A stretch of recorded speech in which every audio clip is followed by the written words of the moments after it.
رسول اللہ صلی اللہ علیہ وسلم کے زمانے میں سورج کو گرہن لگ گیا تو رسول اللہ صلی اللہ علیہ وسلم نے نماز پڑھنے کے لیے قیام فرمایا اور بہت ہی لمبا قیام کیا۔ پھر آپ نے رکوع کیا تو انتہائی طویل رکوع کیا۔ پھر آپ نے سر اٹھایا تو انتہائی طویل قیام کیا اور وہ پہلے قیام سے کچھ کم تھا۔ پھر آپ نے دوبارہ رکوع کیا تو بہت لمبا رکوع کیا اور وہ پہلے رکوع سے کم تھا۔ پھر آپ نے سجدے کیے، پھر آپ کھڑے ہو گئے اور قیام کو لمبا کیا، وہ پہلے قیام سے کم تھا۔ پھر آپ نے رکوع کیا اور رکوع کو لمبا کیا اور وہ پہلے رکوع سے کم تھا۔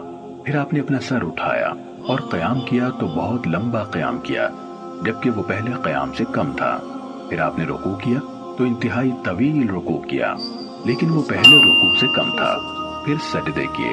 پھر رسول اللہ صلی اللہ علیہ وسلم نماز سے فارغ ہو کر پلٹے تو سورج روشن ہو چکا تھا اور آپ نے لوگوں سے خطاب فرمایا، اللہ تعالیٰ کی حمد و ثنا بیان کی۔ پھر فرمایا، بے شک سورج و چاند اللہ تعالیٰ کی نشانیوں میں سے ہیں، ان کو کسی کی موت یا زندگی کی وجہ سے گرہن نہیں لگتا۔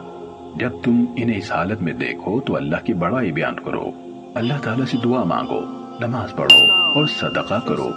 اے امت محمد صلی اللہ علیہ وسلم، کوئی نہیں جو اس بات پر اللہ تعالیٰ سے زیادہ غیرت رکھنے والا ہو کہ اس کا بندہ یا اس کی باندی زنا کرے۔ اے امت محمد، اللہ تعالیٰ کی قسم، اگر تم ان باتوں کو جان لو جن کو میں جانتا ہوں تو تم بہت زیادہ رو اور بہت کم ہنسو۔ دیکھو کیا میں نے پیغام اچھی طرح پہنچا دیا؟ اور امام مالک کی روایت میں ہے، یقیناً سورج و چاند اللہ تعالیٰ کی نشانیوں میں سے دو نشانیاں ہیں۔